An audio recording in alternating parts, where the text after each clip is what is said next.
Imagine a cena. Você está em um vale entre duas montanhas.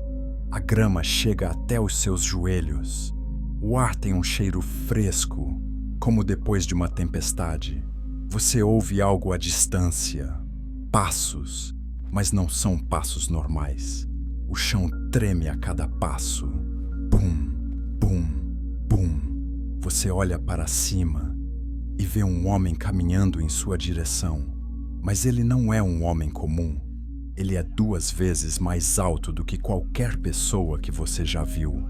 Talvez 3 vezes mais alto. Sua sombra cobre você completamente. Sua voz, quando fala, soa como um trovão.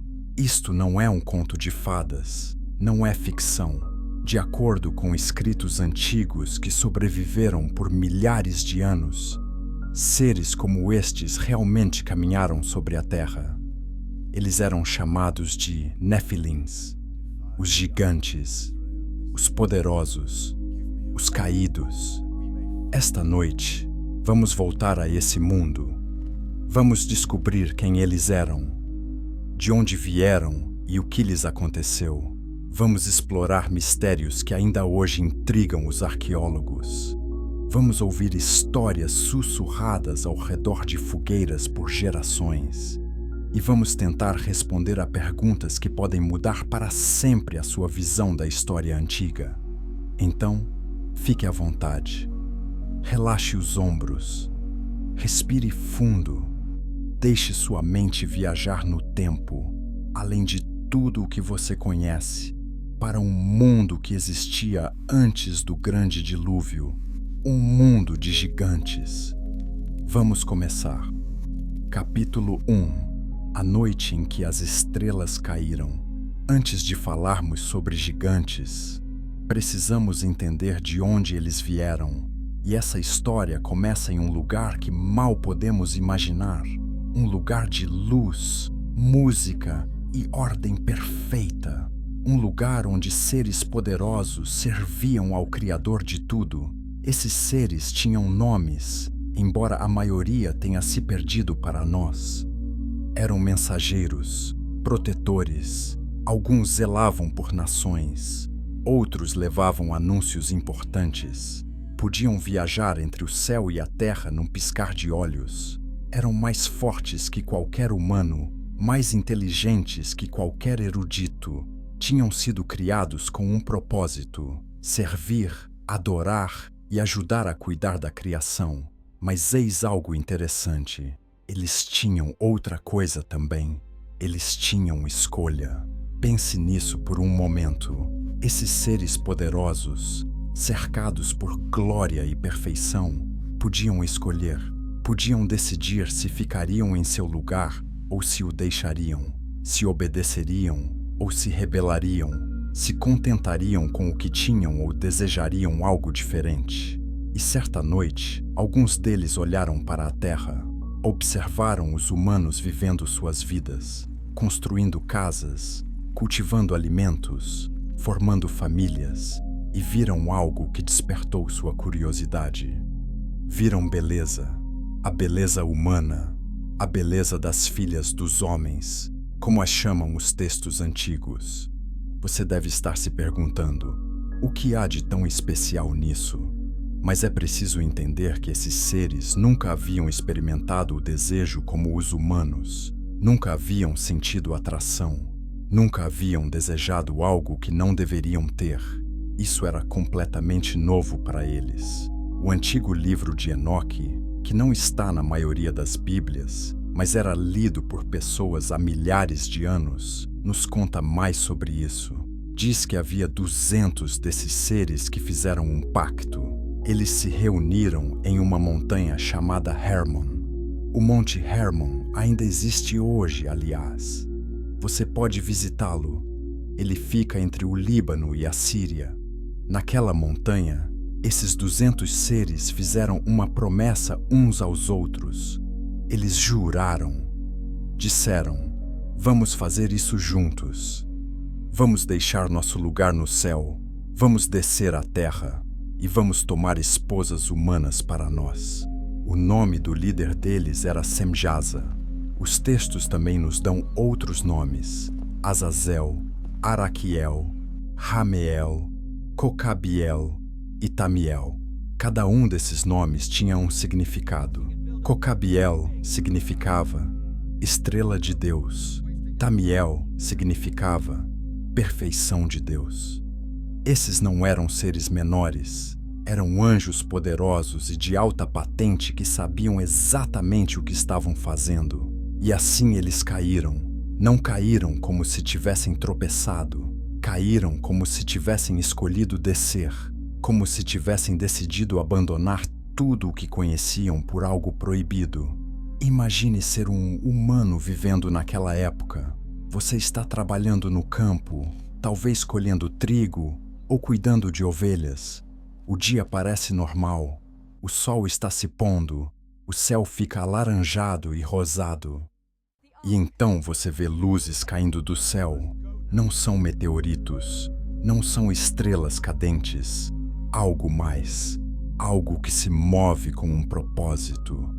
Algo que pousa perto da sua aldeia e assume a forma de um homem, mas não exatamente um homem. Algo mais, algo que faz você se sentir pequeno, com medo e maravilhado ao mesmo tempo. Foi assim que tudo começou. Esta é a noite que mudou tudo. A noite que levaria à ascensão dos gigantes. A noite que, eventualmente, levaria à maior catástrofe que o mundo já viu. Mas estamos nos adiantando. Primeiro, vamos falar sobre o que aconteceu em seguida. Porque quando esses seres tomaram esposas humanas, algo inesperado aconteceu. Algo que nunca havia acontecido antes em toda a criação.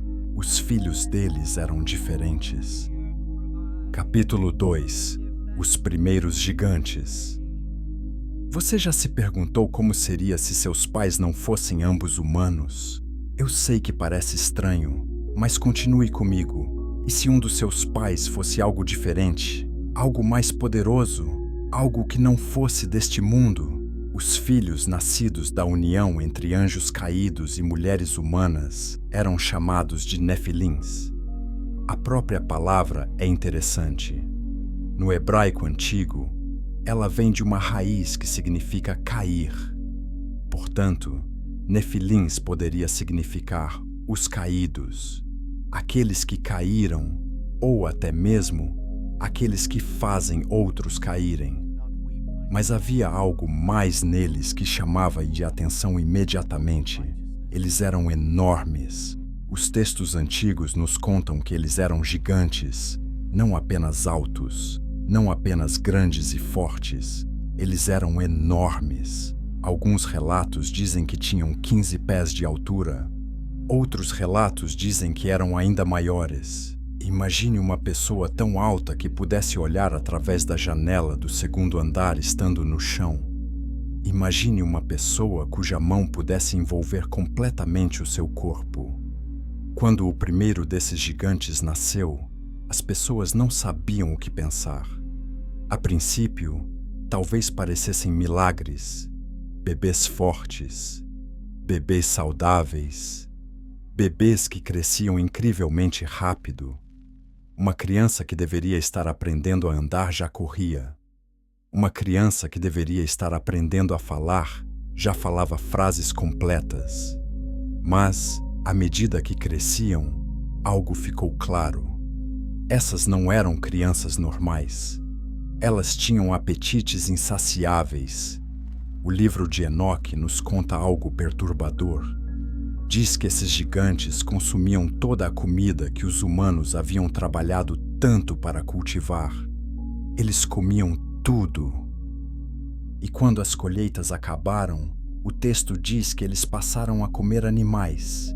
E quando os animais acabaram, alguns relatos sugerem que eles passaram a comer pessoas. Agora, se você está achando isso interessante, inscreva-se no canal, porque a história fica ainda mais interessante daqui para frente. Vamos explorar coisas que a maioria das pessoas nunca ouviu falar. mistérios que se conectam a descobertas arqueológicas que estão acontecendo agora. Mas primeiro, vamos falar sobre o que esses gigantes se tornaram quando cresceram. Seus pais, os anjos caídos, ensinaram-lhes coisas, conhecimento secreto, sabedoria oculta, coisas que os humanos ainda não deveriam saber. Azazel, um dos líderes, ensinou os homens a fazer espadas, facas, escudos e armaduras. Ensinou-lhes a arte da guerra. Antes disso, os humanos tinham ferramentas para cultivar, construir e caçar, mas armas projetadas especificamente para matar outros humanos, isso era novidade. Outros anjos caídos ensinavam coisas diferentes. Semjaza ensinava feitiços e como cortar raízes para a magia. Armaros ensinava como quebrar encantamentos. Barakel ensinava astrologia. Cocabiel ensinava os signos das estrelas. Ezequiel ensinava o conhecimento sobre as nuvens.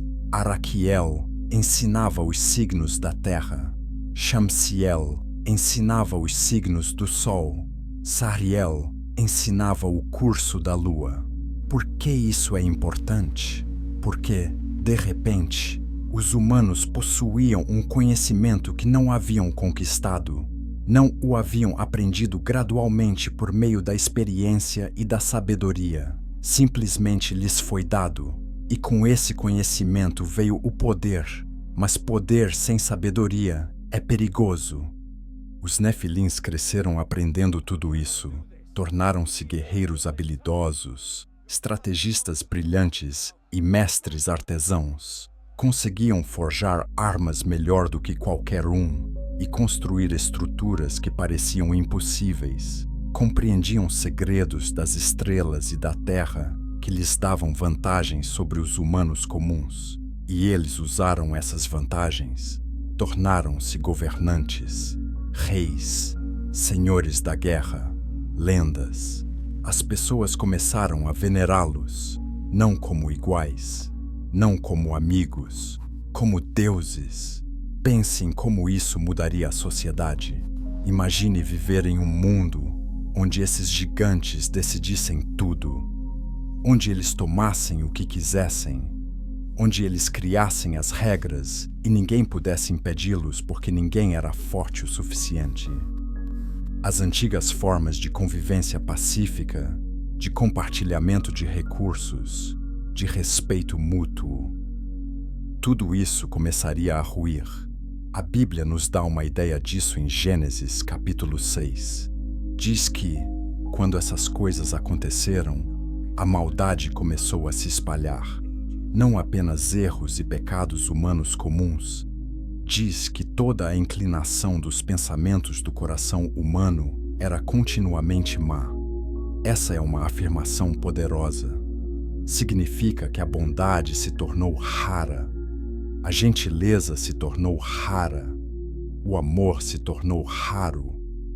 Em seu lugar, surgiu a violência, a crueldade, o orgulho. Os fortes dominavam os fracos, os poderosos tomavam dos indefesos, e os Nefilins, esses gigantes meio anjos, meio humanos, estavam no centro de tudo. Mas aqui está uma pergunta sobre a qual quero que vocês reflitam. Eles eram maus por causa do que eram? Ou eram maus por causa do que escolheram fazer? Um Nefilim poderia ter escolhido diferente. Poderia algum deles ter usado sua força para proteger em vez de dominar? Poderia algum deles ter usado seu conhecimento para ajudar em vez de controlar? Não temos respostas claras para essas perguntas. Os textos não nos falam de nenhum Nefilim bom, mas as perguntas em si são interessantes, não são? Elas nos fazem pensar sobre poder, escolha e responsabilidade. Deixe um comentário abaixo e me diga o que você pensa. Se você tivesse a força de um gigante e o conhecimento dos anjos, o que faria com isso? seria capaz de resistir à tentação de usá-lo para si mesmo? Capítulo 3. Quando os anjos andavam entre os homens.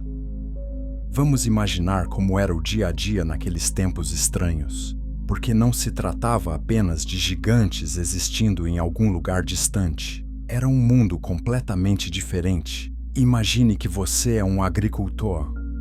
Você acorda antes do nascer do sol, como os agricultores fazem há milhares de anos. Você sai de sua pequena casa. Talvez ela seja feita de tijolos de barro ou pedra. Talvez tenha um telhado de palha. Você planeja passar o dia trabalhando em seu campo, plantando, colhendo ou cuidando de suas plantações. Mas então você o vê. Um deles, um guerreiro Nefilim. Ele está caminhando pela vila. Cada passo dele equivale a 3 passos seus. Ele está olhando ao redor, decidindo algo. Talvez esteja decidindo quais plantações levar hoje. Talvez esteja decidindo quais jovens recrutar para o seu exército. Talvez esteja apenas de passagem e todos esperam que ele continue andando e não pare. Você abaixa os olhos. Aprendeu a não encará-los diretamente. Isso pode ser interpretado como um desafio, e desafiar um Nefilim é como uma formiga desafiar um humano. Não acaba bem. Seu vizinho, um senhor que se lembra de quando as coisas eram diferentes, sussurra para você. Meu avô me contava histórias, diz ele. Histórias de quando os seres brilhantes desceram pela primeira vez. Ele viu acontecer. Viu-os descer do céu como estrelas cadentes. No início, as pessoas pensaram que eram deuses que vieram nos abençoar. Eram tão belos, tão poderosos. Podiam fazer coisas que não conseguíamos imaginar. Levantar pedregulhos que mal conseguíamos mover. Enxergar no escuro como se fosse dia. Curar ferimentos apenas com o toque. O que aconteceu?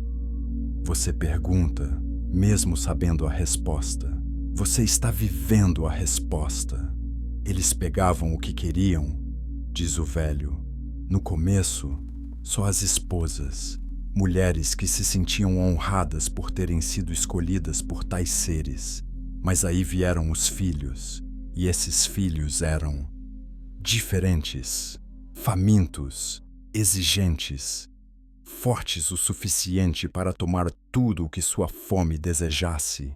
E seus pais lhes ensinaram que a força faz o direito, que poder significa que você não precisa pedir permissão.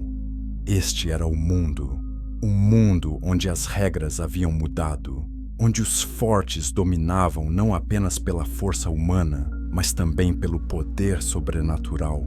Os anjos caídos não escondiam o que eram, caminhavam abertamente entre os humanos, estabeleceram-se como reis e deuses, exigiam adoração, esperavam tributo, cidades construíram templos em sua homenagem, escribas escreveram poemas sobre sua grandeza, pais davam seus nomes aos filhos na esperança de obter favores, e o conhecimento que eles compartilharam transformou tudo. De repente, existiam armas que matavam com mais eficiência, venenos extraídos de plantas que os anjos caídos indicavam, métodos de trabalhar o metal que produziam ferramentas mais resistentes e afiadas, formas de ler as estrelas que ajudavam a prever as estações do ano e planejar campanhas. Mas, junto com o conhecimento útil, veio o conhecimento perigoso. Os textos nos dizem que eles ensinavam feitiços e encantamentos, corte de raízes e adivinhação, maneiras de tentar controlar o reino espiritual, magia, se quiserem chamar assim, práticas com as quais o Criador jamais quis que os humanos interferissem. Por quê? Por que eles ensinariam essas coisas? Alguns estudiosos acreditam que foi orgulho. Os anjos caídos queriam ser adorados, E que melhor maneira de fazer isso do que conceder aos humanos poderes que eles nunca tiveram antes? Outros acreditam que foi rebeldia. Se Deus não queria que os humanos tivessem esse conhecimento, ensiná-lo era uma forma de perpetuar a rebeldia. Outros ainda acreditam que foi corrupção. Esses seres haviam caído em mais de um sentido. Haviam abandonado seu lugar no paraíso. Haviam tomado esposas humanas, contrariando a ordem natural. Talvez algo neles tivesse se corrompido. Talvez quisessem arrastar a criação consigo para o abismo. Seja qual for o motivo, o resultado foi claro.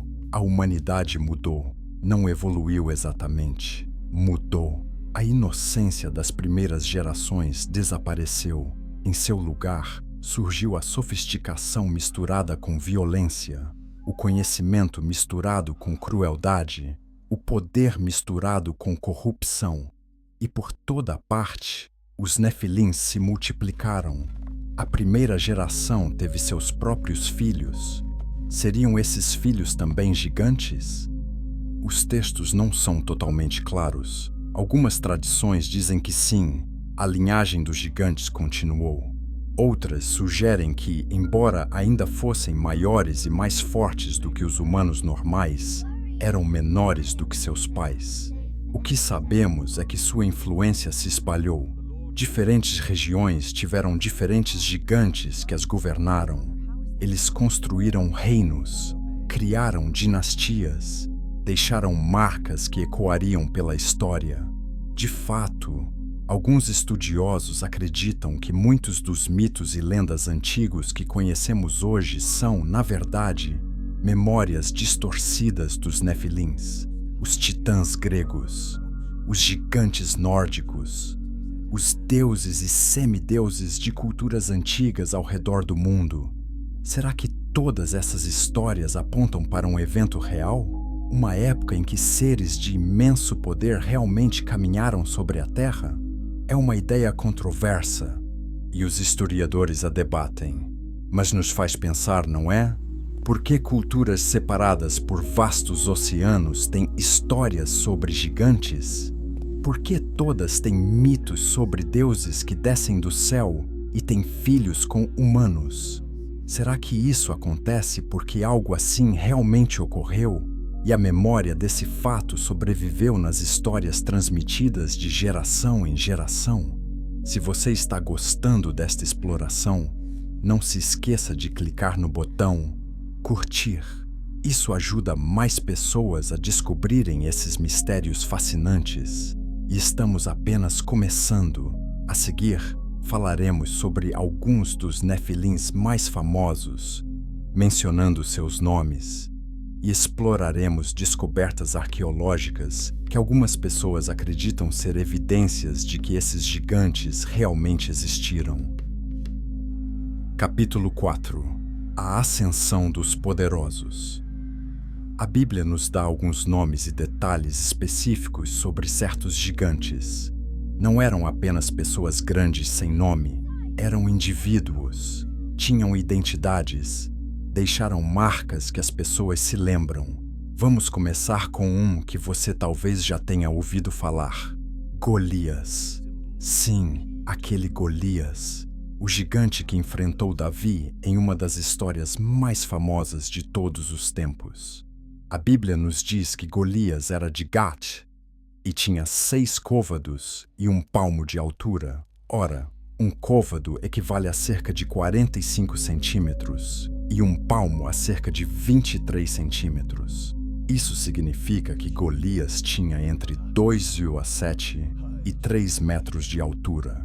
É enorme, mas na verdade está entre os menores da altura descrita por alguns textos para os antigos Nefilins. Golias tinha 4 irmãos, todos gigantes. Seus nomes eram Isbi-Benob, Saf e Lahmi. Outro irmão não é nomeado, mas é descrito como tendo 6 dedos em cada mão e 6 dedos em cada pé. Isso dá um total de 24 dedos. Seria essa uma característica genética entre os Nefilins? Alguns pesquisadores acreditam que dedos extras nas mãos e nos pés podem ter sido comuns em linhagens de gigantes, mas Golias viveu muito tempo depois, muito tempo após o dilúvio. Então, como ele poderia ser um Nefilim? Bem, é aqui que fica interessante. A Bíblia nos diz que, após o dilúvio, os Nefilins apareceram novamente. Gênesis capítulo 6, versículo 4, diz: Havia gigantes na terra naqueles dias, e também depois do dilúvio. Como isso é possível? O dilúvio deveria ter destruído os Nefilins, certo? Esse foi um dos motivos pelos quais aconteceu. Então, como eles voltaram? Existem algumas teorias. Uma delas é que os anjos caídos, que aparentemente podiam viajar entre os reinos, fizeram a mesma coisa novamente após o dilúvio. Eles tomaram esposas humanas mais uma vez, e novamente nasceram crianças gigantes. Isso explicaria por que vemos gigantes aparecendo nas histórias bíblicas que se passam milhares de anos depois de Noé. Outra teoria é que, de alguma forma, alguns genes gigantes sobreviveram ao dilúvio. Talvez uma das noras de Noé tenha carregado esses genes. Talvez tenham vindo de uma linhagem diferente. Os textos não são totalmente claros sobre isso, e é por isso que o assunto é debatido. Mas o que sabemos é que na terra de Canaã, para onde Deus finalmente enviou os israelitas, existiam gigantes. Vários tipos de gigantes, na verdade. A Bíblia menciona os Anaquins, os Refaíns, os Emins e os Zamzumins. Todos eles descritos como altos, poderosos e temíveis. Quando Moisés enviou espiões a Canaã para explorá-la, eles voltaram aterrorizados. Relataram: vimos os Nefilins lá. Parecíamos gafanhotos aos nossos próprios olhos e parecíamos gafanhotos aos olhos deles. Gafanhotos. Essa era a enorme diferença. Os Anaquins eram considerados os mais temíveis. Seu nome significa os de pescoço comprido. Eles viviam em cidades fortificadas com muralhas que pareciam incrivelmente altas. Os espiões disseram: o povo que vive lá é poderoso e as cidades são fortificadas e muito grandes. Um dos Anaquins chamava-se Arba. Ele era considerado o maior guerreiro entre eles. Fundou uma cidade que recebeu seu nome, Kiryat Arba, que mais tarde ficou conhecida como Hebron. Esta é uma cidade real que ainda existe hoje na Cisjordânia. Outro gigante da linhagem de Anaquins foi o rei Og de Bassã. A Bíblia nos dá um detalhe fascinante sobre ele. Diz que sua cama era de ferro e tinha 9 côvados de comprimento por 4 de largura. Isso equivale a cerca de 4 metros de comprimento por 2 metros de largura. Ora, as camas geralmente são um pouco mais compridas do que a pessoa que dorme nelas. Mas mesmo levando isso em consideração, Og devia ter entre 3 e 4 metros e meio de altura. Pense no que seria necessário para matar um guerreiro daquele tamanho. Armas comuns talvez nem funcionassem direito. Seriam necessárias estratégias especiais, coragem excepcional. Não é de se admirar que, quando os israelitas finalmente derrotaram esses gigantes, as vitórias tenham sido celebradas como milagres, porque, pelos padrões humanos normais, derrotá-los deveria ter sido impossível. Mas eis algo interessante. Enquanto a Bíblia apresenta esses gigantes como inimigos a serem vencidos, outras culturas antigas os celebravam como heróis. A lista de reis sumérios, um texto antigo da Mesopotâmia, menciona reis que governaram por períodos incrivelmente longos e realizaram feitos extraordinários. A epopeia de Gilgamesh, uma das histórias mais antigas que conhecemos, narra a trajetória de um rei que era parte Deus e parte humano, muito maior e mais forte do que os homens comuns, e que se aventurou em aventuras que humanos normais não conseguiriam sobreviver. Seriam esses os mesmos seres? Diferentes tradições relembrando os mesmos eventos? Ou apenas coincidência? Os estudiosos debatem sobre isso, mas o padrão é interessante. Em todo o mundo antigo, existem histórias de gigantes e heróis semidivinos. Elas não estão apenas na Bíblia, estão por toda parte. Agora, deixe-me fazer uma pergunta. Se você estivesse vivo naquela época e visse um gigante caminhando pela sua aldeia, o que você pensaria? Você o veria como um deus? Como um monstro? Ou apenas como uma pessoa muito grande? Deixe um comentário e me diga. Estou curioso para saber qual seria a sua primeira reação. Capítulo 5. Segredos dos Nefilins. Até agora, falamos sobre quem eram os Nefilins e de onde vieram. Mas vamos mais a fundo. Como eles eram de verdade? Que habilidades possuíam? O que sabiam que os humanos comuns não sabiam? Os textos antigos nos dão algumas pistas, e elas são fascinantes. De acordo com o livro de Enoque, os Nefilins e seus pais anjos caídos possuíam um conhecimento que deveria permanecer oculto da humanidade. Não se tratava apenas de conhecimento prático, como agricultura ou construção. Era uma sabedoria secreta sobre como o mundo realmente funciona. Azazel, um dos anjos caídos, ensinava metalurgia e fabricação de armas, mas ele também ensinava outra coisa. O texto diz que ele ensinava aos homens sobre cosméticos e joias. Isso pode parecer inofensivo, mas pense no que realmente significa. Ele ensinava a vaidade, ensinava as pessoas a valorizarem a aparência em detrimento da essência. Ensinava a decoração e o adorno que levavam ao orgulho e à luxúria. Ele também ensinava mulheres sobre maquiagem, como embelezar os olhos e usar pedras preciosas. Novamente, isso pode parecer inocente, mas o texto apresenta essa prática como corruptora, ensinando as pessoas a se concentrarem na beleza e na atração externas de uma forma que as afastava da bondade interior. Semjaza ensinava encantamentos e corte de raízes. Isso significa conhecimento de plantas e ervas que poderiam ser usadas em poções e feitiços. Parte disso poderia ter fins medicinais, mas claramente ia além, abrangendo o que poderíamos chamar de magia ou feitiçaria. Armaros ensinava a resolução de encantamentos. Portanto, se Semjaza ensinava como criar efeitos mágicos, Armaros ensinava como quebrá-los. Isso sugere que havia todo um sistema de manipulação espiritual sendo transmitido. Barakel ensinava astrologia, não apenas astronomia, que é o estudo científico das estrelas. Astrologia, que é a tentativa de prever o futuro e compreender o destino através das posições dos corpos celestes. A ideia de que as estrelas controlam ou predizem o destino humano. Kokabiel ensinou sobre as constelações. Ezequiel ensinou sobre as nuvens. Araquiel ensinou sobre os sinais da terra. Shamsiel ensinou sobre os sinais do sol.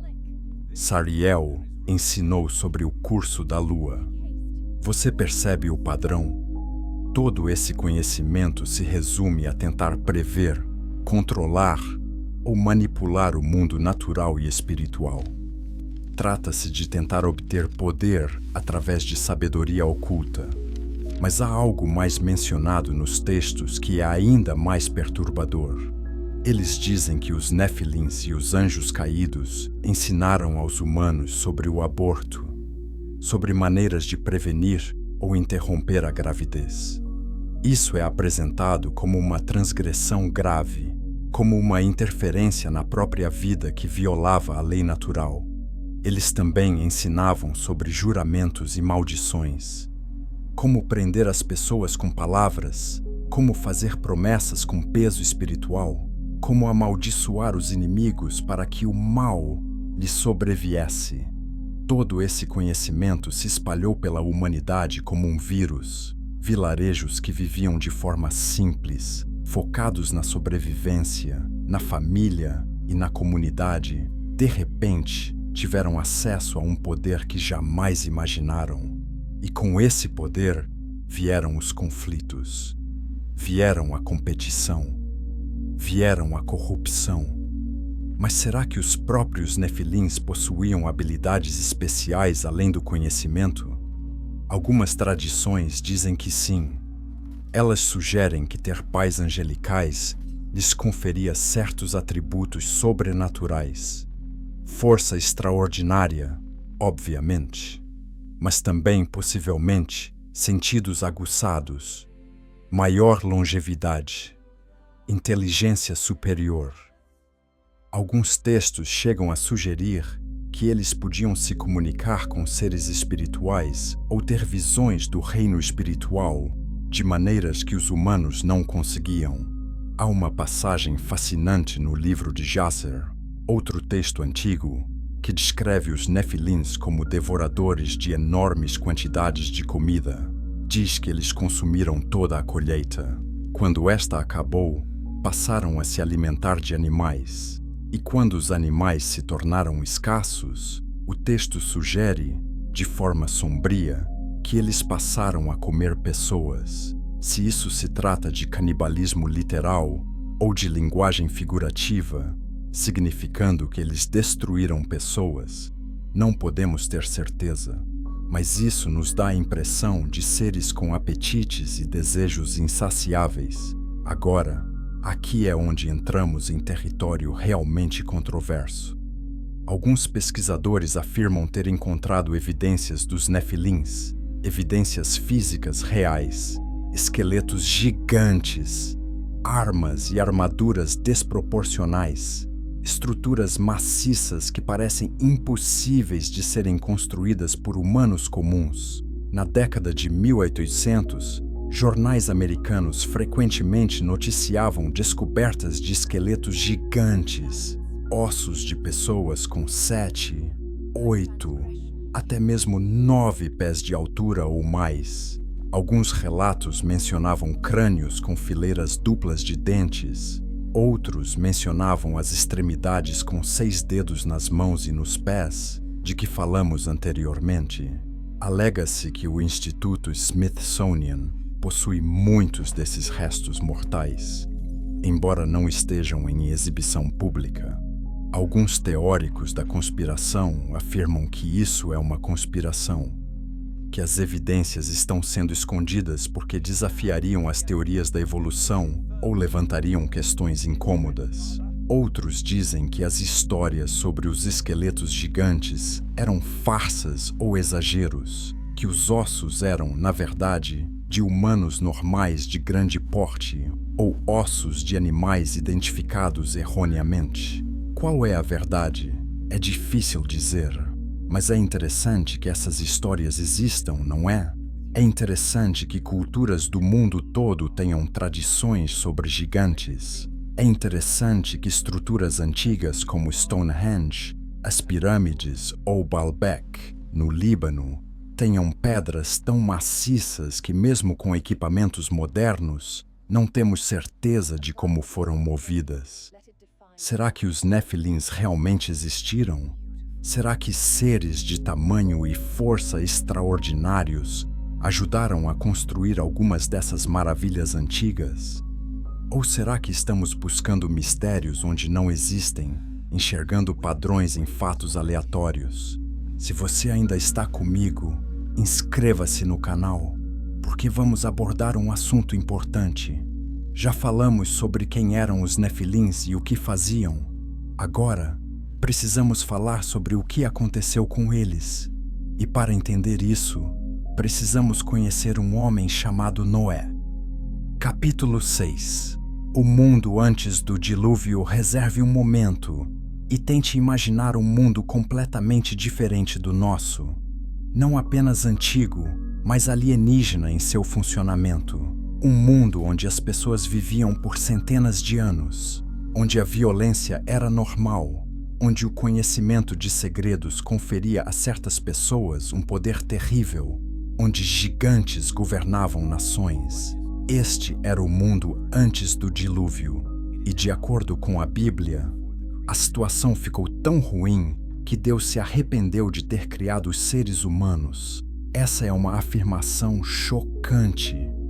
Gênesis capítulo 6, versículo 6, diz: Então o Senhor arrependeu-se de ter criado o ser humano na terra, e o seu coração ficou profundamente perturbado. O que seria necessário para que o Criador de tudo se arrependesse de ter criado a humanidade? Como as coisas teriam que estar para que o próprio Deus ficasse com o coração partido ao ver no que sua criação se transformou? O texto nos diz que a terra estava repleta de violência. A palavra hebraica usada ali é Hamas, que significa violência, injustiça, crueldade. Ela havia se tornado a norma na sociedade humana. Não uma violência ocasional, mas constante. Não a exceção, mas a regra. Diz também que toda inclinação do pensamento humano era sempre má. Pense nisso. Toda inclinação, só má, o tempo todo, não às vezes, não na maioria das vezes, constantemente, completamente. Como uma espécie chega a esse ponto? Como um mundo inteiro se corrompe a tal ponto que não resta nada de bom nele?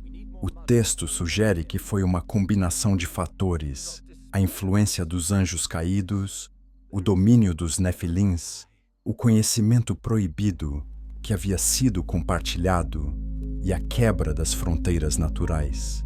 Num mundo onde a força definia o direito, onde os fortes oprimiam os fracos, onde seres sobrenaturais exigiam adoração, onde a violência era celebrada e a bondade vista como fraqueza, a bondade não conseguiu sobreviver. Foi esmagada, foi corrompida, foi apagada.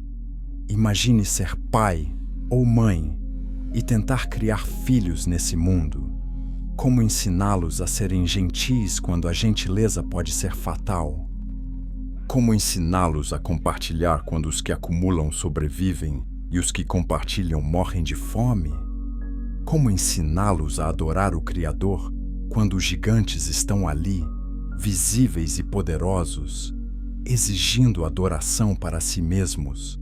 A pressão para se conformar, para concordar, para aceitar o status quo devia ser enorme.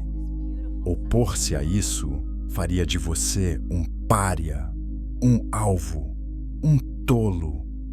E, no entanto, um homem se opôs a isso. Uma família se apegou à bondade quando tudo ao seu redor era maldade. Uma família se lembrou do Criador quando o resto do mundo o havia esquecido. Seu nome era Noé. E ele é importante não por ser perfeito, mas por ser fiel. Gênesis capítulo 6, versículo 9, diz: Noé era um homem justo e íntegro entre os seus contemporâneos. Andava fielmente com Deus, irrepreensível entre as pessoas de seu tempo. Isso não significa necessariamente que ele nunca cometeu erros. Significa que, em uma geração onde todos os outros haviam abandonado a retidão, ele não a abandonou. Em um mundo onde todos os outros haviam se esquecido de Deus, ele se lembrou. Em uma cultura onde a violência era normal, ele escolheu a paz. Isso é mais difícil do que parece. É fácil ser bom quando todos ao seu redor são bons. É fácil fazer a coisa certa quando a coisa certa é recompensada. Mas Noé vivia em um mundo onde fazer o bem provavelmente tornava sua vida mais difícil, não mais fácil. Onde a fidelidade provavelmente lhe custava caro, em vez de lhe beneficiar. Onde se destacar provavelmente o tornava motivo de chacota, não um herói. A Bíblia não nos dá muitos detalhes sobre a vida de Noé antes do dilúvio, mas podemos imaginar. Talvez ele tivesse uma pequena fazenda nos arredores de uma cidade governada por Néfilins. Talvez ele se mantivesse reservado, trabalhando duro e ensinando seus filhos a honrar os costumes antigos. Talvez as pessoas zombassem dele por orar a um Deus que nunca tinham visto, quando havia gigantes bem ali, que podiam ver, tocar e temer. Talvez sua família fosse vista como estranha, a família esquisita que ainda fala do Criador, o povo retrógrado que se recusa a adorar os poderosos, os tolos que acham que há algo de errado com o modo como todos os outros vivem. E então, um dia, Deus falou com ele, o Criador, que vira sua criação mergulhar nas trevas, que presenciara a violência assolando a terra, que testemunhara a corrupção de quase tudo o que criara, escolheu esse homem para lhe entregar uma mensagem. A mensagem era esta: tudo vai acabar. A violência, a corrupção, os nefilins, a influência dos anjos caídos, o mal que permeia cada pensamento, tudo será purificado. O mundo será limpo. Mas haverá uma maneira de sobreviver. Construam uma arca. Construa-a seguindo estas especificações exatas. Façam-na forte. Façam-na hermeticamente fechada. Façam-na grande o suficiente para sua família e representantes de todos os animais. Porque quando o dilúvio chegar, tudo o mais será destruído, mas vocês e os seus serão salvos. Agora imagine ouvir isso. Imagine ser informado de que o mundo inteiro está prestes a ser destruído, mas que você tem uma chance de sobreviver se construir um enorme barco em terra firme. Você acreditaria? Você faria isso? Ou pensaria que estava ficando louco? Noé acreditava. E essa crença estava prestes a ser testada de maneiras que ele jamais poderia imaginar. Porque construir a arca não seria fácil, não seria rápido e não seria um processo privado. A seguir, falaremos sobre o que foi necessário para construir o impossível, os desafios que Noé enfrentou, as zombarias que suportou e o momento em que tudo sobre o que lhe haviam avisado finalmente se tornou realidade. Capítulo 7. Um homem justo. Vamos pensar em Noé como uma pessoa real por um minuto, não apenas um nome em uma história antiga, mas um homem com pensamentos, sentimentos, medos e dúvidas. Como deve ter sido estar no lugar dele? Ele tinha 600 anos quando o dilúvio aconteceu. As pessoas viviam muito mais naquela época, então ele não era considerado ancião pelos padrões daquele tempo, mas era maduro, experiente. Ele tinha visto muita coisa na vida. Ele tinha observado o mundo piorar cada vez mais ao longo dos séculos. Ele tinha uma esposa. A Bíblia não nos diz o nome dela, mas ela estava lá. Ela fazia parte disso. Ela acreditou no marido quando ele lhe disse que Deus havia falado com ele. Ela apoiou o plano. Ela ajudou. Pense em que mulher extraordinária ela deve ter sido. Ele tinha 3 filhos, Sem, Cam e Jafé. Eram homens adultos, em idade de casar. Suas esposas também faziam parte da família.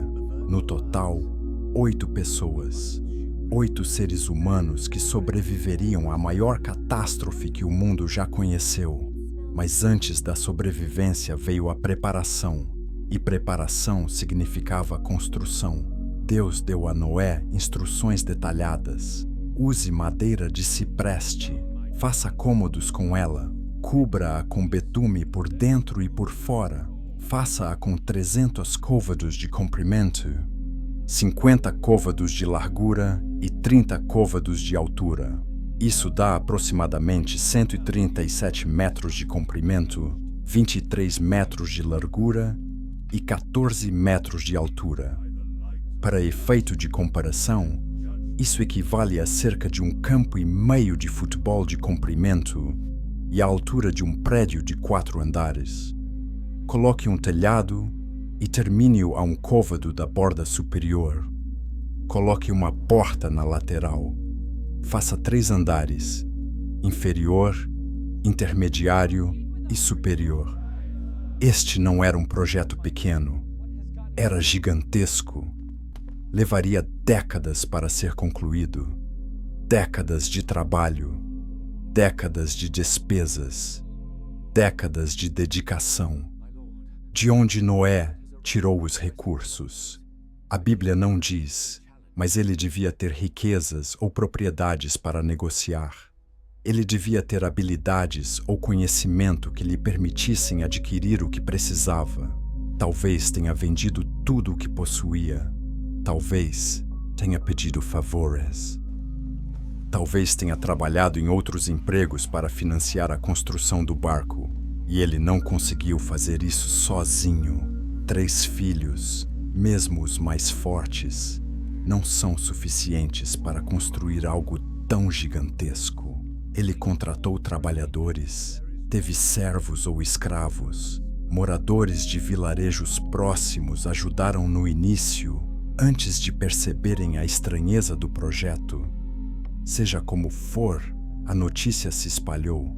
Noé está construindo um barco enorme, no meio de terra seca, porque ele diz que Deus lhe avisou que um dilúvio está chegando, um dilúvio grande o suficiente para cobrir toda a terra.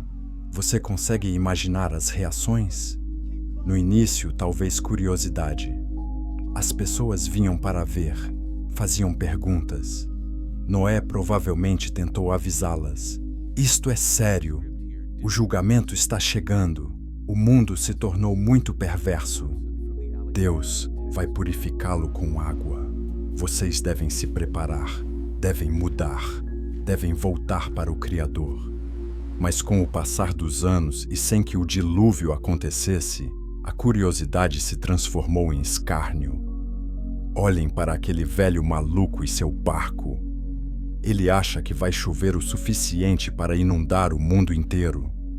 Ele acha que Deus está zangado com a forma como vivemos. Ele se acha melhor do que nós. Os Nefilins provavelmente também ouviram falar disso. Talvez alguns deles tenham vindo ver, imponentes sobre Noé e sua família, fazendo ameaças ou piadas. O que essa formiga está construindo? Você acha que seu barquinho vai te salvar de alguma coisa? Você se acha especial? Mas Noé continuou construindo, dia após dia, ano após ano, serrando madeira, encaixando as peças, revestindo as superfícies com piche para torná-las impermeáveis. Seguindo as instruções à risca, confiando que, mesmo nunca tendo visto uma chuva como a prometida, mesmo que parecesse impossível, Deus sabia o que estava fazendo. Seus filhos cresceram naquele canteiro de obras, aprenderam carpintaria e engenharia, aprenderam a ignorar as zombarias, aprenderam que fidelidade significa fazer o que é certo mesmo quando todos pensam que você está errado. E as esposas deles casaram-se com alguém assim. Entraram para uma família conhecida como a dos excêntricos, os fanáticos, os construtores de barcos. Deve ter sido um período de isolamento. Deve ter sido difícil. Mas finalmente, após décadas de trabalho, estava pronto. A arca estava completa, enorme, selada, pronta. E então Deus deu a próxima instrução. Era hora de carregá-la. Se você está achando essa história tão fascinante quanto eu, clique no botão gostei. Isso ajuda muito o vídeo a alcançar mais pessoas. E não se esqueça de se inscrever, porque estamos prestes a chegar à parte mais dramática da história. A parte em que tudo sobre o que Noa vinha alertando finalmente aconteceu. Capítulo 8. Construindo o impossível. A arca não era apenas grande, era perfeita para o seu propósito. Engenheiros navais modernos analisaram suas dimensões e descobriram algo notável. As proporções entre comprimento, largura e altura a tornam incrivelmente estável. Ela não tombaria facilmente, não se despedaçaria em águas turbulentas. Foi projetada não para viajar, mas para sobreviver, para flutuar e resistir, não importa o que acontecesse. Pense em tudo o que era necessário para acomodar tudo aquilo. O convés inferior provavelmente abrigava os animais maiores, criaturas que precisavam de bastante espaço e proteção. O convés intermediário talvez abrigasse animais de porte médio, e o superior, os menores e as aves. A família também viveria em algum lugar ali, provavelmente perto dos suprimentos de comida e do reservatório de água. Falando em alimentação, esse é outro fator crucial. Como alimentar 2 animais de cada espécie durante meses? Alguns animais comem carne, outros comem plantas. Alguns se alimentam de plantas específicas. Alguns precisam de água fresca. Outros precisam de temperaturas diferentes. Deus disse a Noé para armazenar comida para os animais e para sua família. Isso significa reunir grandes quantidades de grãos, feno, sementes, frutas secas e carne seca. Significa criar sistemas de armazenamento que impeçam os alimentos de apodrecerem ou se molharem. Significa planejar, calcular e organizar. E então, chegou o momento em que Deus disse que era hora de carregar a arca. O capítulo 7 de Gênesis nos conta que o próprio Deus trouxe os animais a Noé. Eles vieram por conta própria. Casais de pássaros voando, casais de mamíferos subindo a rampa, casais de répteis rastejando, casais de insetos zumbindo. Alguns animais vinham em grupos de 7 pares, em vez de apenas um par. O texto os chama de animais limpos. Provavelmente eram esses os usados para sacrifício e, às vezes, para alimentação. Animais como ovelhas, cabras, gado e veados. Imagine presenciar isso. Imagine ser um dos zombadores que riram de Noé durante anos e de repente você vê animais correndo em direção ao barco. Animais de muito longe. Animais que não deveriam estar juntos. Predadores e presas caminhando lado a lado, ignorando-se mutuamente. Todos rumando para o mesmo barco impossível. Nesse momento, algumas pessoas devem ter começado a se preocupar. Algumas devem ter pensado: espere, talvez ele não esteja louco. Talvez algo realmente esteja prestes a acontecer. Mas provavelmente a maioria ainda não acreditava, porque o céu ainda estava limpo, o sol ainda brilhava, a vida seguia normalmente. A Bíblia diz que, nos dias que antecederam o dilúvio, as pessoas comiam e bebiam, casavam-se e eram dadas em casamento até o dia em que Noé entrou na arca. Elas não acreditaram até que fosse tarde demais. Finalmente, depois que todos os animais estavam a bordo, Noé e sua família entraram. 8 pessoas subindo aquela rampa, entrando naquela enorme estrutura de madeira, provavelmente olhando para o mundo pela última vez, para as colinas e vales que conheciam, para as cidades ao longe. para os vizinhos e estranhos que os observavam partir.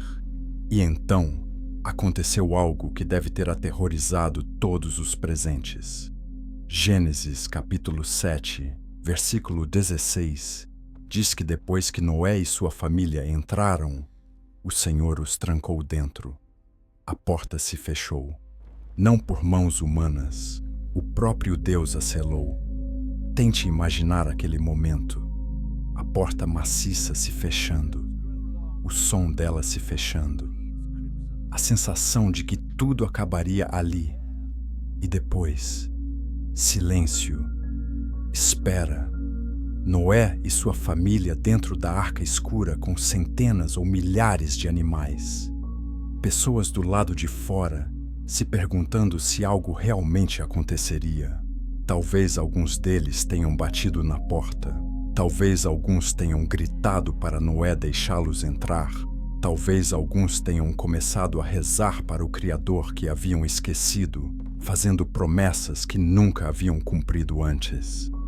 Mas a porta permaneceu fechada, e então o céu começou a mudar.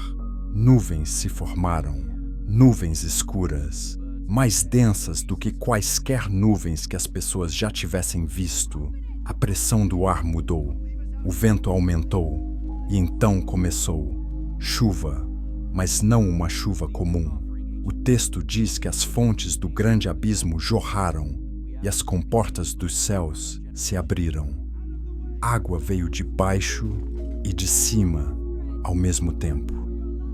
As nascentes sob a terra irromperam. O céu despejou água. No início, talvez tenha sido apenas alarmante. As pessoas correram para se abrigar, cobriram a cabeça, reclamaram de estarem molhadas, mas não parou. A chuva continuou, mais forte, mais intensa, constante. Onde antes havia terra seca, começaram a surgir riachos, depois regatos, depois rios. A água começou a subir, até os tornozelos, até os joelhos, até a cintura, e continuou subindo. As pessoas entraram em pânico, correram para terrenos mais altos, escalaram colinas e fugiram para as cidades, acreditando que as muralhas as protegeriam. Os Nefilins usaram sua força para alcançar estruturas altas, confiantes de que seu poder os salvaria. Mas a água subiu, subiu e subiu. Gênesis, capítulo 7, diz que todas as altas montanhas debaixo de todo o céu foram cobertas. As águas subiram mais de 6 metros acima das montanhas. 6 metros. Isso é suficiente para afogar qualquer coisa que tentasse sobreviver nos picos. Deixe um comentário se você consegue imaginar como deve ter sido. O terror, a constatação, o momento em que até o gigante mais forte entendeu que nenhuma força o salvaria disso. Capítulo 9. A tempestade que se aproxima. A primeira semana dentro da arca deve ter sido a mais estranha da vida de Noé. A chuva batia forte no teto. Os animais faziam barulho, adaptando-se aos seus cercados e gaiolas. A família provavelmente permaneceu unida, fazendo as refeições na penumbra, rezando e esperando. Eles conseguiam ouvir tudo: a chuva, a água subindo e provavelmente, por um tempo, os sons vindos de fora, vozes, gritos, batidas no casco. Pessoas que haviam ignorado os avisos agora desesperadas por resgate. Mas a porta estava selada, não por Noé, por Deus. Mesmo que Noé quisesse abri-la, não conseguiria. Não era o julgamento dele, era o de Deus. E já estava decidido. A Bíblia não se detém no sofrimento daqueles que estavam de fora. Não nos dá detalhes, mas podemos imaginar. Podemos visualizar famílias amontoadas nos telhados enquanto a água subia. Podemos imaginar os poderosos Nefilins, tão acostumados ao poder, agora impotentes diante do dilúvio. Podemos imaginar os anjos caídos que tanto corromperam, assistindo à morte de seus filhos híbridos. Gênesis diz que tudo o que havia em terra seca e possuía fôlego de vida morreu. Tudo. Pássaros, animais domésticos, animais selvagens, criaturas que viviam em bandos e toda a humanidade. Tudo o que respirava ar e vivia na terra pereceu. Somente Noé e os que estavam com ele na arca sobreviveram. O mundo que existia antes estava sendo apagado. As cidades que os Nefilins haviam construído estavam sendo soterradas. Os altares erguidos aos anjos caídos estavam sendo destruídos. Os monumentos à violência e ao orgulho estavam sendo varridos. Era um recomeço, uma purificação, uma misericórdia terrível. Durante 40 dias e 40 noites, a chuva continuou. Ao final desse período, a arca não estava mais apoiada no chão. Estava flutuando, sendo levada pela superfície de um oceano que abrangia todo o mundo. As montanhas mais altas estavam submersas. A terra havia retornado, de certa forma, ao seu estado anterior ao terceiro dia da criação, quando Deus separou as águas e fez surgir a terra seca. Agora, as águas haviam retornado e a terra estava oculta.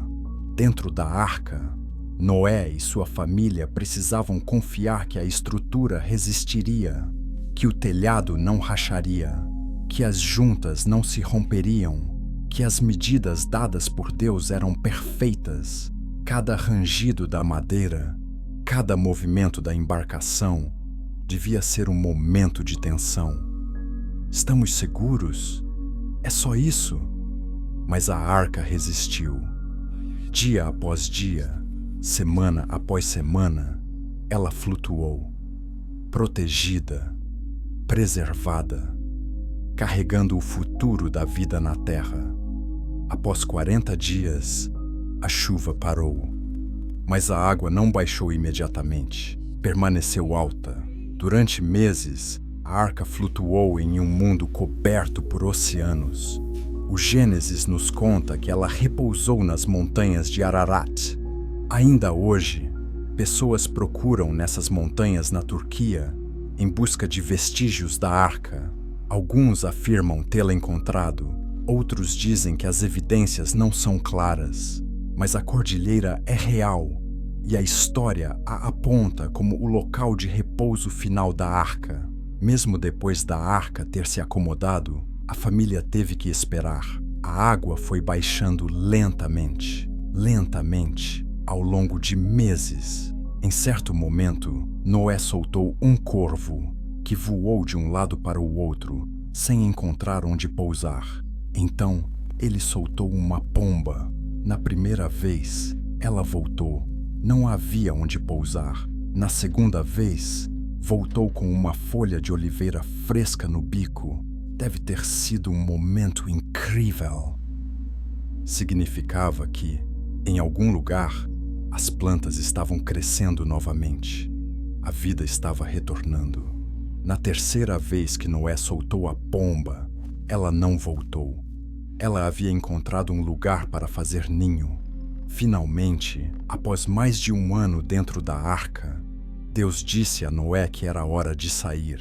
Consegue imaginar aquele momento? Abrir a porta, sair para o ar fresco, ver o sol, ver a terra seca, ver um mundo purificado, mas também ver um mundo vazio, sem cidades, sem pessoas, sem nefilins, apenas a família de Noé e os animais saindo da arca, entrando em um planeta silencioso. Eles eram os únicos humanos restantes, a única chance para a humanidade recomeçar. A primeira coisa que Noé fez foi construir um altar, não para si mesmo, não para celebrar sua própria sobrevivência, mas para adorar o Deus que o havia salvado. Ele pegou alguns dos animais puros e os ofereceu em sacrifício. O texto diz que o Senhor sentiu o aroma agradável e disse em seu coração: Nunca mais amaldiçoarei a terra por causa do homem, embora toda inclinação do coração humano seja má desde a infância, e nunca mais destruirei todos os seres vivos como fiz desta vez. É uma promessa, uma aliança. Deus colocou um arco-íris no céu como um sinal. Cada vez que chove e um arco-íris aparece, é um lembrete de que as águas nunca mais inundarão toda a sua terra. E assim, a humanidade recomeçou. Noé e sua família repovoaram o mundo. Eles se espalharam, tiveram filhos. Esses filhos tiveram filhos.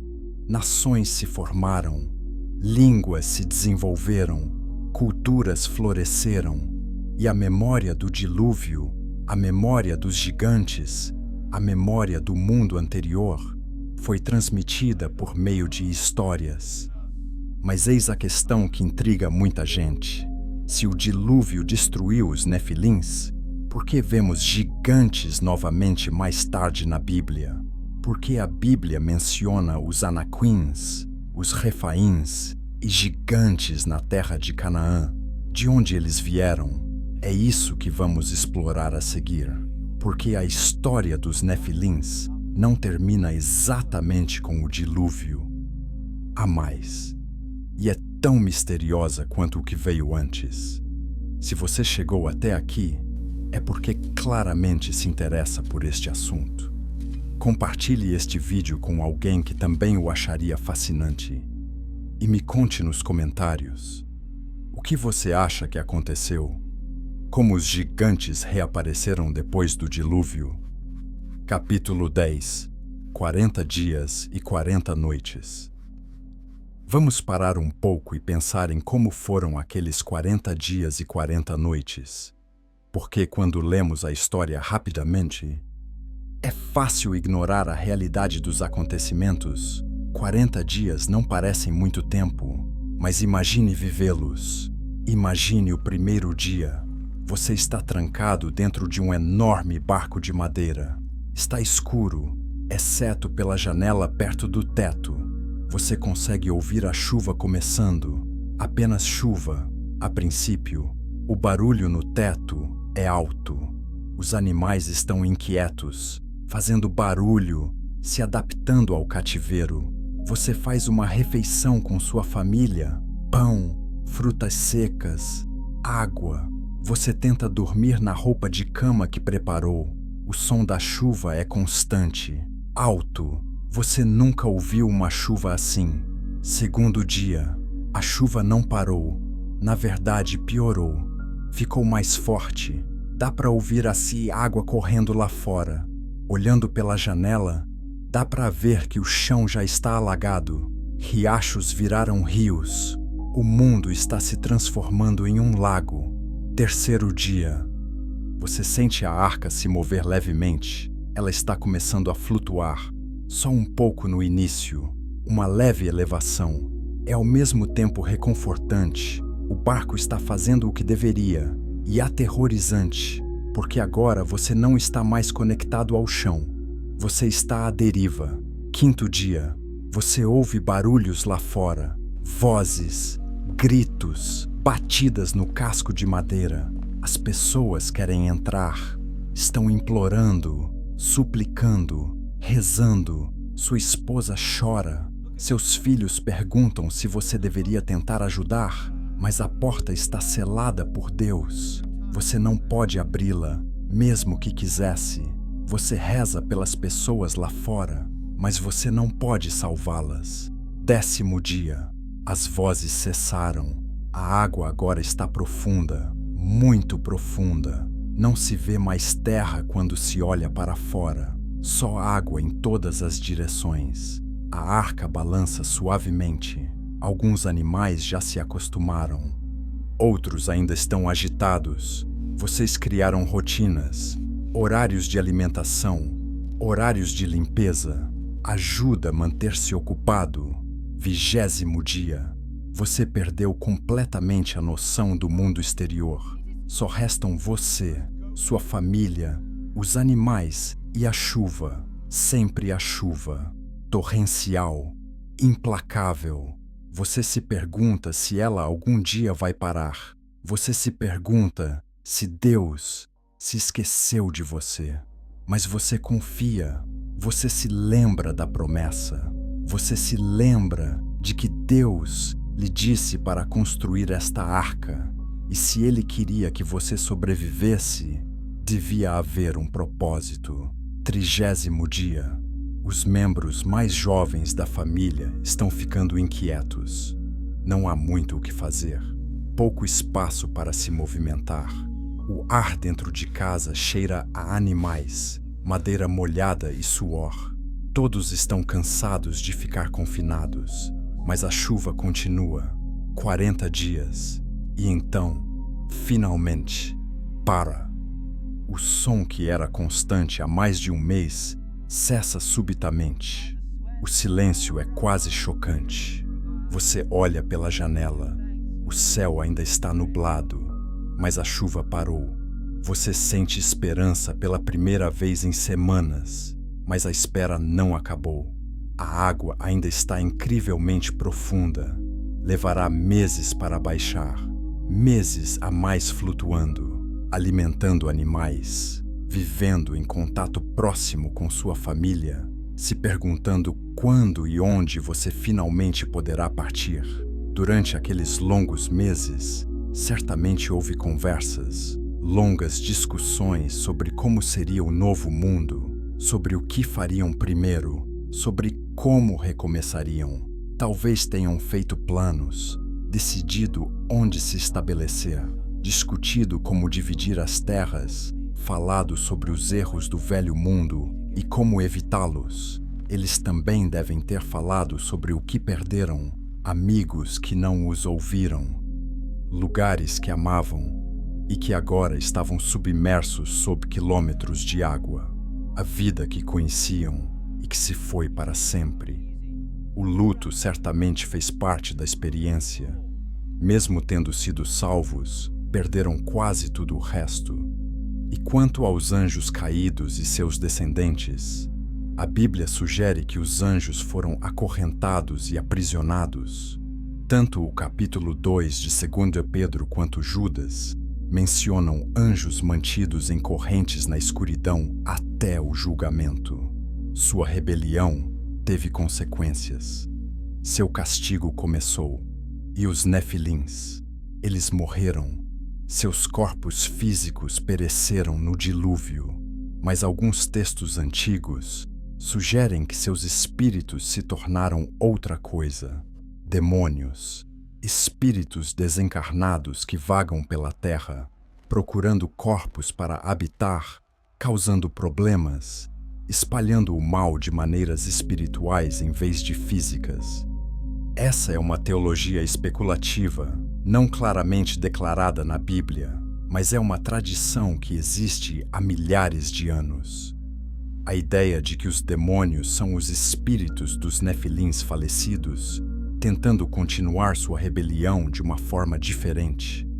Verdade ou não, o que é certo é que a ameaça física dos nefilins terminou com o dilúvio. Seus reinos foram destruídos. Sua violência foi interrompida. Sua influência foi eliminada. A terra foi purificada. 6º mês. A arca se estabelece em terra firme. Você sente o contato com o solo. Ela não está mais flutuando. Está repousando sobre uma montanha. O nível da água ainda está alto, mas você está sobre algo sólido. É um progresso. 10º mês. Os cumes de outras montanhas tornam-se visíveis. A água está definitivamente recuando. Você solta o corvo. Ele não encontra lugar para pousar. Mas é um teste, uma forma de verificar o mundo lá fora. 11º mês. Você solta a pomba. Ela volta com uma folha de oliveira. Sua esposa chora novamente, mas desta vez de alegria. As árvores estão crescendo, as plantas sobreviveram ou estão crescendo novamente. A vida está retornando. 12º mês, você envia a pomba novamente. Desta vez, ela não volta. Seus filhos comemoram. Significa que há terra seca por lá. Espaço suficiente para um pássaro fazer ninho. 13º mês, Deus fala com você novamente pela primeira vez desde que você entrou na arca. Ele diz que chegou a hora. Hora de abrir a porta. Hora de partir. Hora de começar o novo mundo. Suas mãos tremem enquanto você tenta abrir a porta. Sua família se reúne atrás de você. Os animais percebem que algo está acontecendo. Eles fazem barulho, seja de excitação ou nervosismo, e então a porta se abre. O ar fresco invade o ambiente. A luz do sol de verdade, irrompe pelo teto. Você sai para a rampa. Seus pés tocam a terra pela primeira vez em mais de um ano. Você olha ao redor, para as montanhas e vales, e para um mundo vazio, limpo e cheio de possibilidades. Você cai de joelhos e agradece a Deus. Sua família se junta a você. Os animais começam a sair da arca, correndo para a liberdade. Pássaros alçam voo, veados fogem. Predadores e presas se separam naturalmente agora que a crise acabou. E você percebe algo. Você recebeu uma segunda chance. Toda a humanidade recebeu uma segunda chance. A questão é, o que você fará com ela? Compartilhe este vídeo se você acha que esta história tem algo importante a nos ensinar hoje. Porque os temas orgulho, corrupção, julgamento, misericórdia, novos começos são atemporais, não são? Capítulo 11. Quando as águas subiram. Vamos falar sobre algo que intriga muita gente. O próprio dilúvio. Será que foi realmente mundial? Existem provas? O que podemos concluir desse evento do ponto de vista científico e histórico? A Bíblia é clara ao afirmar que o dilúvio cobriu toda a terra. Gênesis diz que as águas subiram grandemente e cobriram todas as altas montanhas debaixo de todo o céu.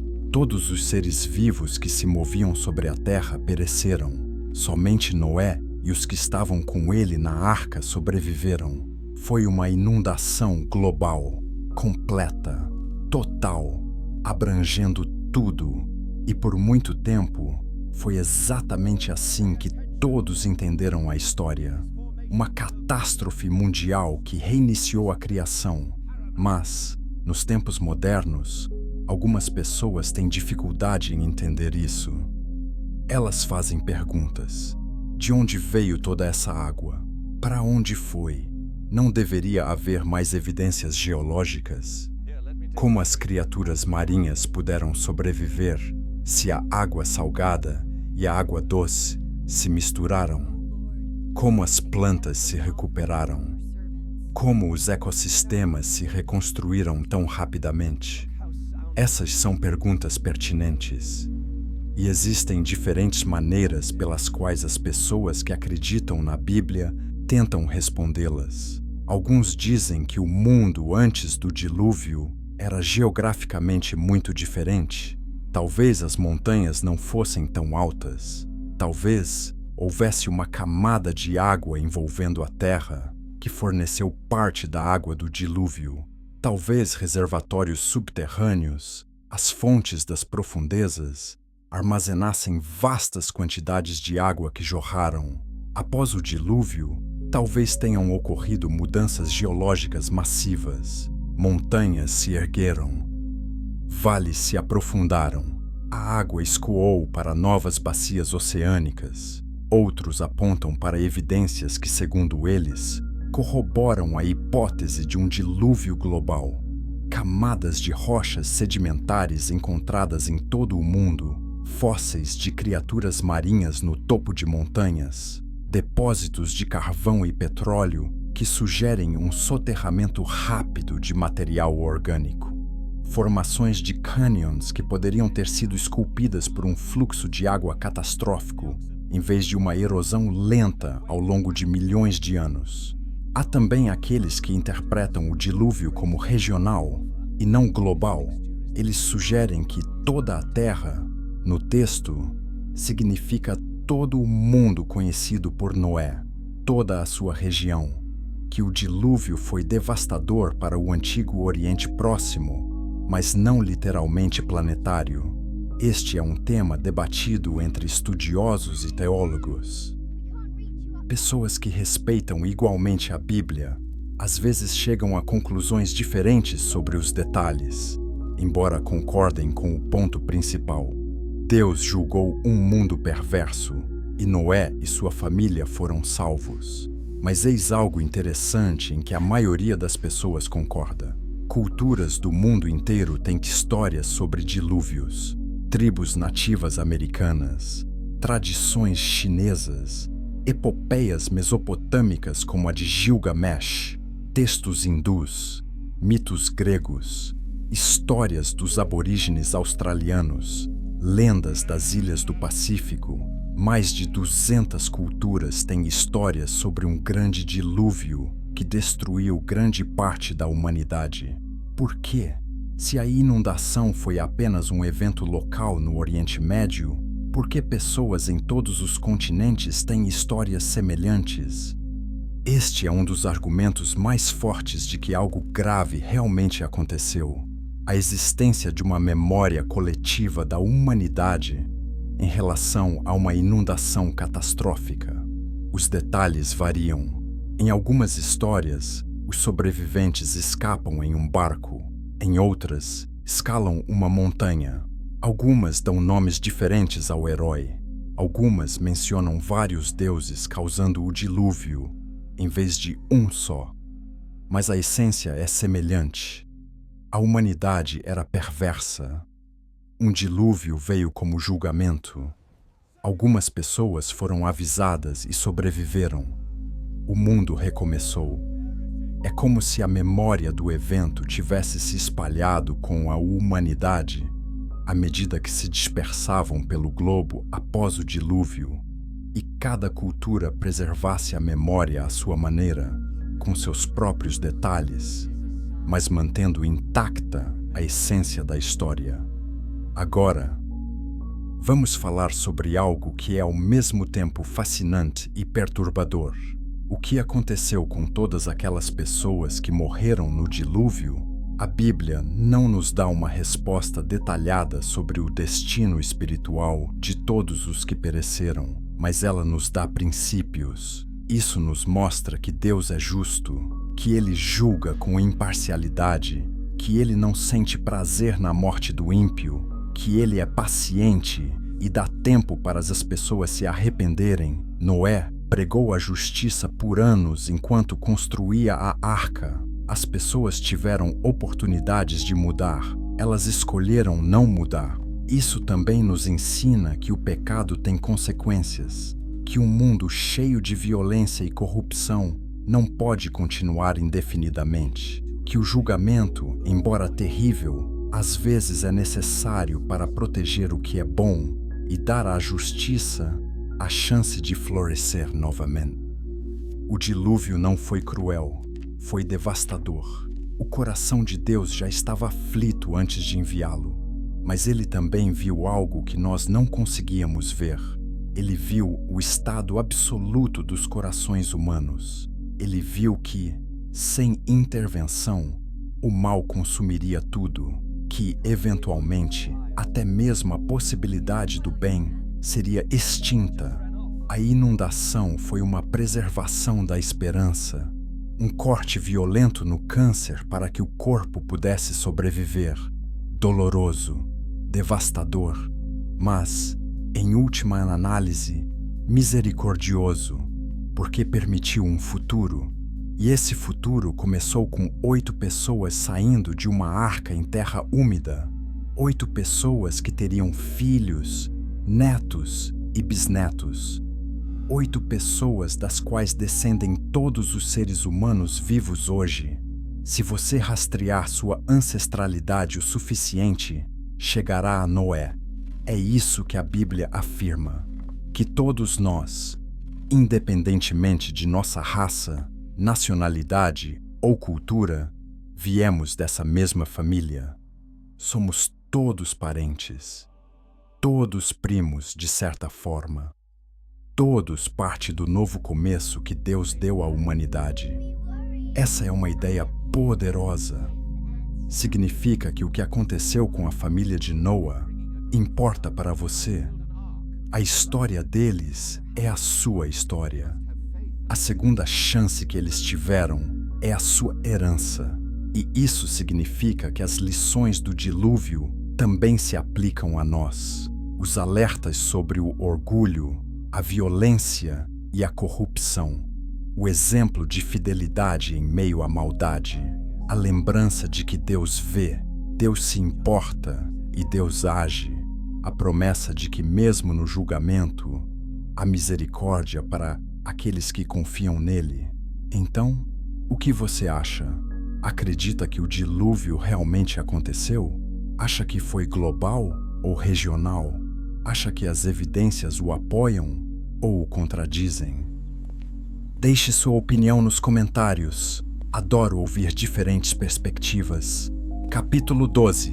Ecos dos gigantes. Agora chegamos à questão que persiste. Se o dilúvio destruiu os nefilins, se exterminou os gigantes e purificou a terra de sua corrupção, por que vemos gigantes novamente mais tarde na Bíblia? Por que Moisés enviou espiões a Canaã e eles relataram ter visto nefilins? Por que Davi lutou contra Golias? De onde vieram esses gigantes posteriores? A Bíblia nos dá uma pista em Gênesis, capítulo 6, versículo 4. Diz: havia gigantes na terra naqueles dias e também depois. Depois do dilúvio. Essa pequena frase sugere que, de alguma forma, o problema gigantesco retornou. Existem diversas teorias sobre como isso aconteceu, e vale a pena explorá-las porque levantam questões interessantes sobre genética, espiritualidade e a batalha contínua entre o bem e o mal. Primeira teoria: os anjos caídos fizeram tudo de novo. Após o dilúvio, alguns desses seres espirituais que sobreviveram por não serem criaturas físicas repetiram o que já haviam feito antes. Vieram à Terra, tomaram esposas humanas e, mais uma vez, nasceram descendentes gigantes. Isso explicaria por que vemos gigantes em Canaã e outros lugares séculos depois do dilúvio. Aconteceu novamente, embora talvez em menor escala. Essa teoria encontra algum respaldo em textos antigos fora da Bíblia, que sugerem que esse tipo de corrupção persistiu em certas linhagens e regiões. Isso significaria que a tentação e a rebelião que levaram ao surgimento dos primeiros nefilins ainda estavam ativas, ainda causando problemas e ainda precisando ser combatidas.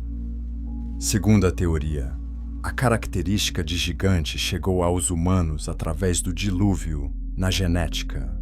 Talvez uma das noras de Noé, as esposas de Sem, Cam ou Jafé, carregasse a ancestralidade de gigantes em sua linhagem. Não o suficiente para torná-la uma gigante, mas o bastante para que os genes pudessem se expressar em gerações posteriores sob certas condições. O filho de Cam chamava-se Canaã, e a terra de Canaã era onde vivia a maioria dos gigantes pós-diluvianos. Os Anaquins, os Refaíns, os Zamzumins, todos viviam em Canaã ou nas proximidades. Seria isso uma pista?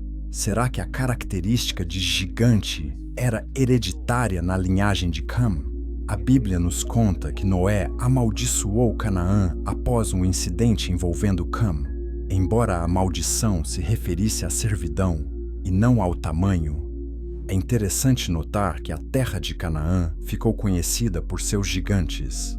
Essa teoria é controversa porque sugere que o dilúvio não cumpriu completamente seu propósito de eliminar a corrupção dos nefilins, mas outros argumentam que isso é simplista demais, que o dilúvio eliminou a maldade daquela geração e a influência dos anjos caídos, mesmo que algumas características genéticas tenham permanecido latentes. Terceira teoria: os gigantes posteriores não eram nefilins. Eram apenas humanos muito grandes, anormalmente altos, sim, mas não descendentes híbridos de anjos. A palavra nefilim pode ter sido usada de forma imprecisa pelos espiões israelitas porque estavam com medo e exagerando, ou porque, em sua cultura, qualquer gigante era associado às antigas histórias dos nefilins. Essa teoria explica por que os gigantes pós-diluvianos, embora impressionantes, não parecem ter o mesmo nível de poder sobrenatural que os nefilins pré-diluvianos. Golias era grande e forte, mas ainda era apenas um homem. Davi o matou com uma pedra. Os anaquins foram derrotados por Josué e os israelitas. Eram inimigos formidáveis, mas não invencíveis. Então, qual teoria está correta? Honestamente, não sabemos ao certo. A Bíblia não nos dá detalhes suficientes para termos certeza. O que sabemos é que gigantes apareceram novamente e que eram vistos como inimigos do povo de Deus, obstáculos a serem superados. E talvez seja esse o ponto. Talvez os detalhes de sua origem importem menos do que o que representam. Representam oposição, intimidação, a tentação de ter medo e desistir, o desafio de confiar em Deus mesmo quando as probabilidades parecem impossíveis. Quando os israelitas viram os gigantes em Canaã, eles tinham uma escolha: confiar que Deus lhes daria a vitória ou ceder ao medo. 10 dos 12 espiões disseram: não podemos fazer isso, eles são muito grandes, somos como gafanhotos perto deles. Mas 2 espiões, Josué e Calebe, disseram: com a ajuda de Deus podemos fazer isso, não tenham medo.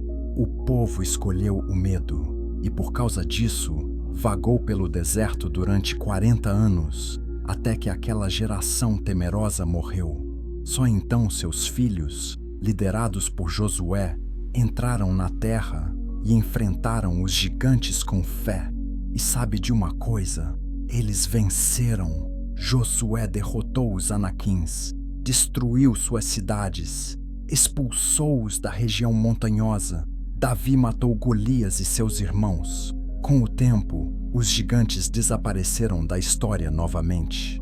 Hoje, não temos gigantes literais para combater, mas temos obstáculos que parecem insuperáveis, problemas que nos fazem sentir como gafanhotos, desafios que nos tentam a recuar em vez de seguir em frente.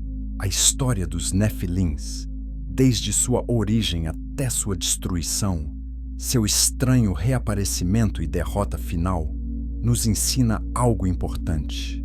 Ensina-nos que o mal é real, que a corrupção pode se espalhar, que o poder sem justiça é perigoso, mas também nos ensina que Deus é maior, que Ele julga o mal, que Ele preserva o bem, que Ele dá segundas chances e que, com fé, até mesmo gigantes podem ser derrotados. Para encerrar esta jornada, permita-me fazer uma última pergunta. Qual é o seu gigante? O que na sua vida parece grande demais para superar? O que faz você se sentir como um gafanhoto? Talvez seja um hábito que você não consegue abandonar. Talvez seja um medo que o controla. Talvez seja uma pessoa que o intimida. Talvez seja um sonho que parece impossível. Seja o que for, A história de Noé e os gigantes nos lembra que, com fé e obediência, o impossível se torna possível. Noé construiu uma arca impossível e salvou o mundo. Davi enfrentou um gigante invencível e se tornou rei. Josué conquistou uma terra inóspita e deu um lar ao seu povo. Que coisa impossível Deus está te chamando para fazer. Se este vídeo te fez refletir, te inspirou, te desafiou ou te ensinou algo, inscreva-se no canal. Compartilhe com alguém que precisa ouvir. Deixe um comentário sobre o que mais te chamou a atenção. E lembre-se, o Deus que julgou os Nefilins, que salvou Noé, que ajudou Davi, que deu a vitória a Josué, esse mesmo Deus está aqui com você hoje. Seja qual for o desafio que você esteja enfrentando, você não o enfrenta sozinho. Seja qual for o gigante que se coloque em seu caminho, você não precisa derrotá-lo com suas próprias forças. Tenha fé, tenha coragem e siga em frente, porque a história não acabou. Ela continua em você, em suas escolhas, em sua fé, em sua disposição de confiar que o Deus dos tempos antigos ainda é o Deus de hoje. Obrigado por me acompanhar nesta jornada. Que você caminhe com sabedoria, coragem e a certeza de que faz parte de uma história muito maior e mais antiga do que jamais imaginou. Durma bem e lembre-se, até os gigantes caem.